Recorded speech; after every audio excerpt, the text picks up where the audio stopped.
आपने इतनी हिम्मत दिखाई है, इतनी हिम्मत से आप आगे आए हो। अगर आप ऐसा महसूस करोगे इस टाइम तो फिर कैसे काम चलेगा? आपकी हिम्मत की दाद तो पूरा हिंदुस्तान दे रहा है इस वक्त। आप एक आवाज लगाओ कि आपके साथ आके लोग खड़े हो जाएंगे इस वक्त। इतनी आपकी बातों में, आपके विचारों में। जी साहब, जिनको कि स्वयं मुख्यमंत्री जी बोल दिए हैं कि इसका एडमिशन करवा दीजिएगा, लेकिन वो भी पीछे हट गए।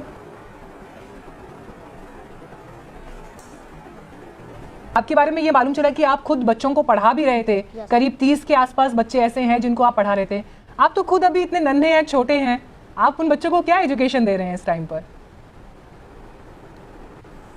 देखिए, मैं जो जितने तक पढ़ा हूँ, और अगर मुझे कोई चीज़ का ज़रूरत होता, मैं कोई चीज़ में कंफ्यूज होता हूँ, तो इसके लिए मेरा मोबाइल जो है वो मेरे सहायता करता है। और मैं उसी से आज इस मुकाम पर पहुँचा हूँ। और हमारे पंचायत के जो मुखिया जी जो हैं, रविशंकर कुमार जी, वो भी वहाँ पर थे, मौजूद थे। तो उन्होंने भी आश्वासन दिया कि जरूर मिलवाएंगे। तो उनका भी थोड़ा सा मैं धन्यवाद देना चाहूँगा।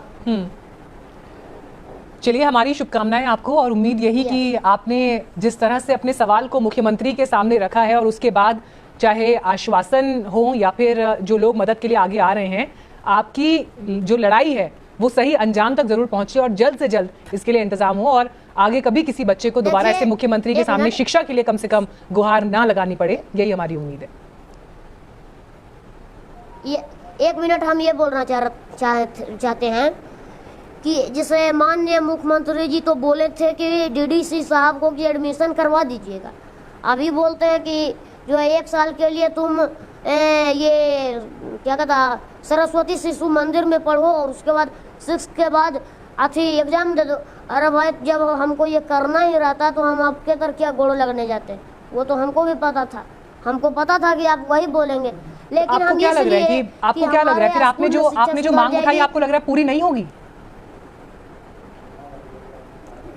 हमको तो अब विश्वास तो हो रहा है, विश्वास अब टूट रहा है कि ये मांग पूरी नहीं हो सकती, क्योंकि डीडीसी साहब, जिनको कि स्वयं मुख्यमंत्री जी बोल दिए हैं कि इसका एडमिशन करवा दीजिएगा, लेकिन वो भी पीछे हट गए। अरे बेटा, ऐसा क्यों आप महसूस कर रहे हो? आपने इतनी हिम्मत दिखाई है, इतनी हिम्मत से आप आगे आए हो। अगर आप ऐसा महसूस करोगे इस टाइम तो फिर कैसे काम चलेगा? आपकी हिम्मत की दाद तो पूरा हिंदुस्तान दे रहा है इस वक्त। आप एक आवाज लगाओ कि आपके साथ आके लोग खड़े हो जाएंगे इस वक्त। इतनी आपकी बातों में, आपके विचारों में इतनी शक्ति है, इतनी ताकत है। आप दिल छोटा मत करो। ये मैं आपको यहाँ से बैठकर बोल रही हूँ, बिल्कुल भी दिल छोटा मत करो। आपका भविष्य बहुत उज्जवल है और आपके लिए बहुत चीजें होंगी। मुझे अच्छा नहीं लगेगा अगर आप ऐसे आपकी आंखों में आंसू आएंगे और आप दुखी महसूस करोगे। तो आपके लिए जरूर कुछ अच्छा होगा, इसलिए प्लीज आप बिल्कुल ऐसे अपना मन छोटा मत करिए। यस,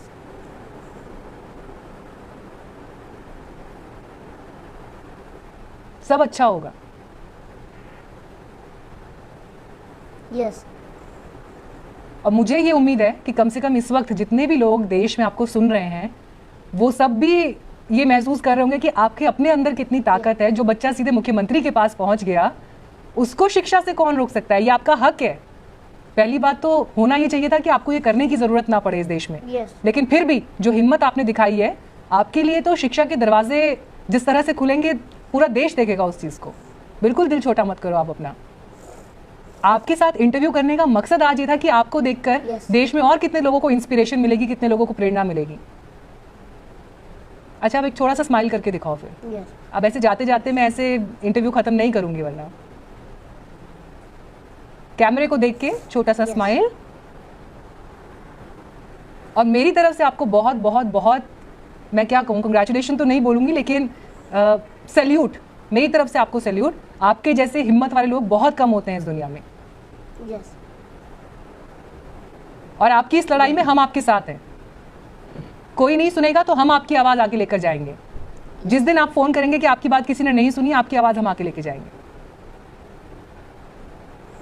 एक आखिरी बात, कोई आप मुख्यमंत्री जी को बोलना चाहते हैं, नीतीश कुमार जी को या प्राइम मिनिस्टर मोदी को, कोई भी बात अगर आप आज कहना चाहते हैं इस इंटरव्यू के जरिए? मैं उनसे यही बात बताना चाहता हूँ, मैं दोनों से यही बात बताना चाहता हूँ, माननीय देश के प्रधानमंत्री जी और माननीय हमारे बिहार के मुख्यमंत्री जी श्री नीतीश कुमार जी और श्री नरेंद्र मोदी जी से कि चाहे सैनिक हो चाहे सिमुल तलाव, दोनों में से किसी एक में सर एडमिशन करवा दीजिए और IAS बनने तक हमको रख, उसके बाद आपकी ज़रूरत नहीं, उसके बाद हम खुद अपने देश को आगे ले जाएंगे। क्या बात है, बहुत शानदार, बहुत शानदार। इसलिए आपकी हिम्मत के लिए, आपके हौसले के और लिए, अपना और ये जो आप सोच रहे हो ना Yes. सोनू, जो आप सोच रहे हो ना वो जरूर होगा, क्योंकि आपके अंदर वो ताकत है, जरूर होगा। Yes, thank you so much Sonu, thank you so much हमारे साथ जुड़ने के लिए और अपनी बातें हमारे साथ शेयर करने के लिए। और मुझे पूरी उम्मीद है कि आपकी आवाज़ देश में आज जिस इंसान ने भी सुनी होगी, कम से कम देश में व्यवस्था ये बननी चाहिए कि किसी बच्चे को अपनी शिक्षा के लिए गुहार इस तरह से ना लगानी पड़े, क्योंकि शिक्षा उसका हक है।